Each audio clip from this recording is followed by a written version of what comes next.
అందరికీ నమస్సుమాంజలి. సెప్టెంబర్ మాస ఫలితాలు. ఈ సెప్టెంబర్ నెలలో వివిధ రాశుల వారికి ఎలా ఉంటుంది? అంటే ఫలితాలు ఎలాగుంటాయి? ఫలితాలు మంచిగా ఉంటాయా? లేక కొంచెం ఇబ్బందికరంగా ఉంటాయా? అనే విషయం నేను ఇప్పుడు చెప్తున్నాను. మనకి ఆగస్ట్ 24 నుండి సెప్టెంబర్ 21 వరకు భాద్రపద మాసం మొదలైంది. భాద్రపద మాసంలో మనకి ముఖ్యంగా వచ్చే పండుగ ఏంటంటే వినాయక చవితి. అది ఆగస్ట్ నెలలోనే జరిగిపోయింది. ఆగస్ట్ 27 వినాయక చవితి. ఆగస్ట్ 27 నుంచి గణేష్ నవరాత్రులు మొదలైనాయి. అది ఎప్పటి వరకు అంటే 6వ తారీఖు సెప్టెంబర్ 6వ తారీఖు వరకు గణేష నవరాత్రులు జరుగుతుంటాయి. ఆరో తారీఖున అనంత పద్మనాభ చతుర్దశి. ఆ రోజు గణేష్ని నిమజ్జనం చేస్తాము. అయితే సెప్టెంబర్ నెలలో వచ్చే ముఖ్యమైన విశేషాలు ఏంటంటే సెప్టెంబర్ 5వ తారీఖు ఉపాధ్యాయ దినోత్సవం, టీచర్స్ డే. ఆ రోజు పిల్లలందరూ కూడా గురువుని పూజించి గురువు ఆశీర్వాదాలు తీసుకోవాలి. 6వ తారీఖు అనంత పద్మనాభ చతుర్దశి మరియు గణపతి నిమజ్జనం. 7వ తారీఖు సంపూర్ణ చంద్రగ్రహణం. ఆ రోజు ఈ సంవత్సరంలో వచ్చే మొట్టమొదటి గ్రహణం సంపూర్ణ చంద్రగ్రహణం. ఇది మన ఇండియా కూడా ఉంటుంది. ఎప్పుడంటే సంపూర్ణ చంద్రగ్రహణం ఇది రాహుగ్రస్తమైనటువంటి చంద్రగ్రహణం. రాత్రి 9:56 మొదలవుతుంది. తెల్లవారుజామున 1:26కి రిలీజ్ అవుతుంది. అంటే అంతసేపు ఇంచుమించుగా 3:30 సేపు ఈ గ్రహణం ఉంటుంది. ఇది శతభిష నక్షత్రంలో ఈ గ్రహణం పడుతోంది కనుక పూర్వభద్ర వాళ్ళు, శతభిష నక్షత్రం వాళ్ళు ఈ గ్రహణం చూడకూడదు. అంటే కుంభరాశి వారు, మీనరాశి వారు ఈ గ్రహణం చూడకుండా ఉండడం మంచిది. గ్రహణం అయిపోయిన మరుసటి రోజు వారి శక్తి కొలది దానాలు ఇవ్వడం చాలా మంచిది. ఇక సెప్టెంబర్ 22 నుండి అక్టోబర్ 2వ తారీఖు వరకు దేవీ నవరాత్రులు.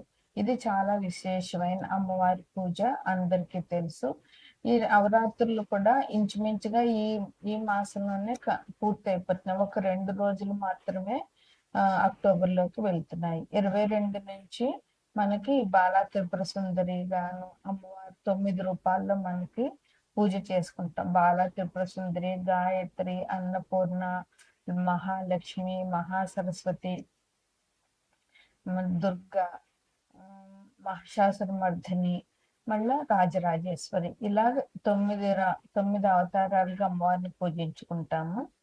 అయితే 9వ తారీఖు సరస్వతీదేవి అవతారం. ఆ రోజు సప్తమి అయింది, మూలా నక్షత్రం అయింది కనుక సరస్వతీదేవి అవతారం అమ్మవారికి ఉంటుంది. అందుకని విద్యార్థులందరూ కూడా సరస్వతీదేవిని పూజ చేసుకుని అమ్మవారి దర్శనం చేసుకుంటే మంచి వారి విద్య ఎటువంటి ఆటంకాలు లేకుండా వస్తాయి. ప్రజలందరూ కూడా ఈ నవరాత్రులు చేసుకోవడం వల్ల అమ్మవారి అనుగ్రహాన్ని మనం పొందుతాము. ఇవి ఈ నెలలో విశేషంగా వచ్చేటటువంటి పండుగ. తదుపరి రాశి మీనరాశి. ఈ మీనరాశికి అధిపతి గురుడు. ఆయన మిథునంలో ఉన్నారు. మీనరాశిలో ఉండే నక్షత్రాలు ఏంటంటే పూర్వభద్ర 4వ పాదము, ఉత్తరాభద్ర 4 పాదాలు, రేవతి 4 పాదాలు. అయితే మీనరాశిని లగ్నంగా తీసుకుంటే లగ్నంలో శని వక్రించి ఉన్నారు, మిథునంలో గురువు ఉన్నారు, కర్కాటకంలో శుక్రుడు ఉన్నారు, సింహంలో బుధుడు, రవి, కేతువు ఉన్నారు, కన్యలో కుజుడు ఉన్నారు, అలాగే కుంభంలో రాహు ఉన్నారు. అందువల్ల వ్యయంలో రాహు ఉన్నారు కనుక ఈ రాశి వారికి కొంచెం జాగ్రత్త అవసరము. అలాగే ఈ రాశి వారికి ఏలినాటి శని నడుస్తుంది కనుక శని లగ్నంలోనే ఉన్నారు కనుక కొంచెం శనికి విశేషమైన పూజలు చేయడం చాలా అవసరము.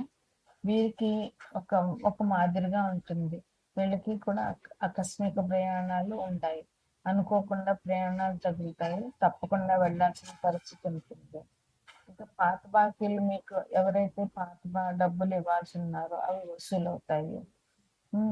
నూతన వ్యాపారాలు ఉంటాయి. కొత్తగా వ్యాపారం చేసే వాళ్ళకి అవకాశం బాగుంది. అందువల్ల మీరు ఎటువంటి వ్యాపారం చేయాలన్నా కొంచెం జాగ్రత్త వహించి వ్యాపారాలు మొదలు పెట్టండి. మీకు మంచి జరుగుతుంది. ఇంకా ఫ్యాన్సీ వ్యాపారం చేసే వాళ్ళకి, కిరాణా వ్యాపారం చేసే వాళ్ళకి, వస్త్ర వ్యాపారాలు చేసే వాళ్ళకి ఈ మంచి లాభాలు వస్తాయి ఈ మాసంలో. అందువల్ల మీరు ఈ వ్యాపారాలు ఎటువంటి ఇబ్బందులు లేకుండా కొనసాగించవచ్చు. ఇంకా మీకు ఇతరుల నుండి మీకు మంచిగా విమర్శలు బాగా వస్తాయి. కాకపోతే మీరు ఎట్లా అంటారంటే, ఇతరులు ఏమనుకుంటే నాకేంటి అనే ఆలోచనలో ఉండకండి. ఎందుకంటే విమర్శలు కూడా మనం పెద్ద మనసుతో స్వీకరించాల్సిన అవసరం ఉంది. వాళ్ళు చేసే విమర్శ కరెక్టా కాదా, నేను అలాగే ఉన్నానా, ఒకవేళ నేను అలాంటి తప్పు చేశానా అని ఒక్కసారి మిమ్మల్ని మీరు ఒకసారి ప్రశ్నించుకోండి. ఆత్మావలోకనం ఎంతైనా అవసరం. దానివల్ల మనం చేసే తప్పులు మనకు తెలుస్తాయి. మన తప్పులు మనకు ఎప్పుడు ఎదుటి వాళ్ళు విమర్శించినప్పుడే తెలుస్తాయి.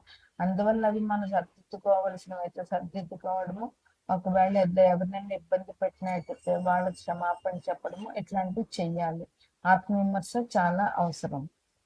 అందుకని ఆ విమర్శల నుంచి మీరు మంచి పాఠాలు కూడా నేర్చుకోవాల్సిన అవసరం ఉంటుంది.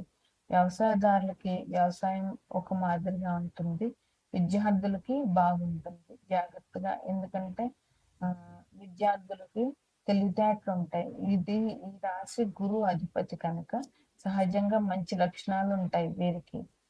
గ్రహాలు అనుకూలించితే, ఒక గ్రహాలు అనుకూలించకపోతే ఇంక వాళ్ళ పూర్వకర్మ బాగా పనిచేస్తుంది అనుకోవచ్చు. అదే గ్రహాలు అనుకూలించితే వాళ్ళకి మంచి ఆలోచనలు, మంచి నడవడిక ఉంటాయి. దాన్ని ఎల్లప్పుడూ కాపాడుకునే ప్రయత్నం మాత్రం చెయ్యండి. ఇక విద్యార్థులకి బాగుంటుంది. జాగ్రత్తగా చదివినట్లయితే మంచి ఫలితాలు పొందుతారు. కుటుంబంలో మీకు చాలా బాగుంటుంది. గొప్ప గొప్ప వ్యక్తుల్ని కలుస్తారు. అందువల్ల మీకు సమాజంలో పరపతి పెరుగుతుంది. కొత్త వ్యక్తుల పరిచయం వల్ల మీకు ఒక మానసికమైనటువంటి ఆనందం దొరుకుతుంది. అలాగే నాకు ఒక మంచి వ్యక్తి పరిచయం అయ్యారు, వాళ్ళ వల్ల నాకు మంచి జరుగుతుంది, నాకు చాలా గొప్ప వ్యక్తిని పరిచయం చేసుకున్న అదృష్టం దొరికింది అనేటువంటి ఆలోచన మీకు ఉంటుంది అన్నమాట.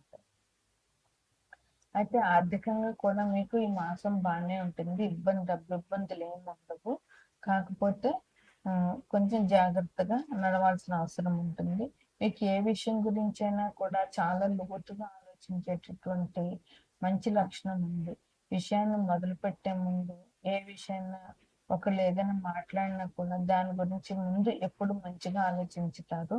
ముందు బ్యాడ్ గా ఆలోచించదు. ఎవరైనా ఒక మాట చెప్తే మనం తీసుకునే మనస్తత్వాన్ని బట్టి అది మంచిదా చెడ్డదా ఉంటుంది. కొంతమంది ఎంత మంచి విషయం చెప్పినా పిడగా ఆలోచిస్తారు. అదే కొంతమంది ఎలాంటి విషయం చెప్పినా దానివల్ల వచ్చే మంచి ఆలోచించుతారు తప్ప చెడు ఆలోచించరు.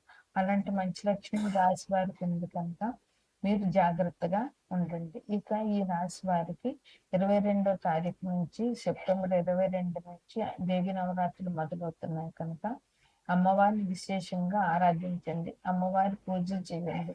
మీ శక్తి కొలది అమ్మవారికి దాన ధర్మాలు, అమ్మవారికి ఏదైనా కానుకలు ఇవ్వండి. అందువల్ల అమ్మ దయ ఉంటే అన్ని ఉన్నట్లే. ప్రపంచంలో అన్నింటికి మూలం ఆది పరాశక్తే. అందువల్ల అమ్మవారి పూజ విశేషంగా చెయ్యండి. ఇక గణపతి నవరాత్రులు ఒక వారంలో అయిపోతున్నాయి. అందువల్ల గణపతిని విశేషంగా పూజించండి. ఇక పితృపక్షాలు, మాలే పక్షాలు అంటారు. 8వ తారీఖు నుంచి అమావాస్య వరకు ఉన్నాయి. వీటిలో ఈ 15 రోజుల్లోనూ అమ్మవారిని విశేషంగా పితృదేవతను విశేషంగా ఆరాధించడం చాలా ముఖ్యం. ప్రతి మనిషి కూడా పితృదేవతల ఆరాధన చేయాలి. వారి ఆశీర్వచనాలు పొందాలి. ఇది ఈ రాశి వారికి ఉన్నటువంటి శుభాశుభ ఫలితాలు. ఆగస్టు 24 నుంచి సెప్టెంబర్ 21 వరకు భాద్రపద మాసం. సెప్టెంబర్ 22 నుంచి మనకి ఆశ్వేజ మాసం మొదలవుతుంది. ఈ సెప్టెంబర్ నెలలో వచ్చేటటువంటి విశేషం ఏంటంటే మొదటి 15 రోజుల్లోనూ గణపతి ఆరాధన ఉంటుంది. అది ఇంచుమించు 11 రోజులు. 11వ రోజున తప్ప మనం గణపతి నిమజ్జనం చేయము. ఇంకొక 4 రోజులు వదిలేస్తే ఆ తర్వాత నుంచి సెప్టెంబర్ పౌర్ణమి వెళ్ళిన పాడ్యం నుంచి అమావాస్య వరకు పితృపక్షాలు అంటారు. మాహాళ్య పక్షాలు అంటారు. అంటే ఈ 15 రోజుల్లో విశేషంగా పితృదేవతల్ని ఆరాధించాలి. మన సంవత్సరం అంతా ఎవరికైనా తల్లిదండ్రులైనా అట్లా అత్తమామలైనా ఎవరైనా చనిపోతే వాళ్ళకి ప్రతి సంవత్సరము వారు చనిపోయిన తిథి రోజుని ఆరాధన అనేటువంటిది చేయాలి. అయితే ఈ ఆరాధన చేయలేని ఆ రోజు సంవత్సరం అంతా చేయలేకపోయినా ఈ మహాలయ పక్షాల్లో చనిపోయిన మన బంధువులు మన మిత్రులకైనా సరే మన బంధువులు తాత ముత్తాతల నుంచి ఎవరైతే చనిపోయారో వాళ్ళందరికీ కూడా ఆ రోజు ఈ మహాలయ పక్షాలు 15 రోజుల్లో ఆరాధన చేసినట్లయితే ఆ శాపం నుండి తప్పుకుంటాం. మనం ఎప్పుడైతే పితృదేవతలకి ఆరాధన చేయలేదో అప్పుడు పితృదేవతల శాపాలు మన కుటుంబాన్ని పట్టి పీడిస్తాయన్నమాట. అవి పిల్లలకు పెళ్లి కాకపోవడము, ఉద్యోగం రాకపోవడము, ఆరోగ్యం లేకపోవడము, ఇలాంటి కష్టాలన్నీ పితృదేవతలు కలిగిస్తాయి.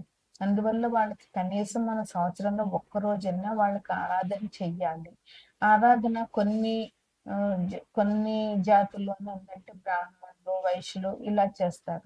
ఇక మిగతా కులాల వాళ్ళైతే దానికి దీనికి బ్రాహ్మణులకి స్వయంపాకం ఇస్తారు. అదైనా సరే ఈ మాసంలో చెయ్యాలి. ఈ 15 రోజుల్లో తప్పకుండా చేయాలి. మన దేవుడి పూజనే మానొచ్చు కానీ పితృదేవతల ఆరాధన మాత్రం మానకూడదు. వాళ్ళ వల్ల మనం వాళ్ళకి చేసినట్లయితే వాళ్ళు సంవత్సరం ఆ ఒక్కరోజు సంవత్సరం నుంచి ఆ ఒక్కరోజు వాళ్ళు ఎదురు చూస్తూ ఉంటారు మనం పెట్టే భోజనం కోసం, మనం ఇచ్చే వస్త్రం కోసం.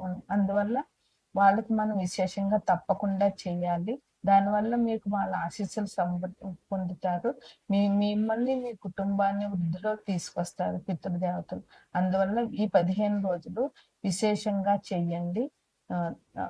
వాళ్ళ ఆశీస్సులు పొందండి. ఇక సెప్టెంబర్ 22 నుంచి అక్టోబర్ 2వ తారీఖు వరకు అమ్మవారి దేవి నవరాత్రులు. ఇవి ముఖ్యమైన నవరాత్రులు. ఇందులో అమ్మవారు 9 అవతారాలతో 9 రోజులు 9 అవతారాలతో భక్తుల్ని మనం దర్శనం చేసుకోవచ్చు భక్తులు.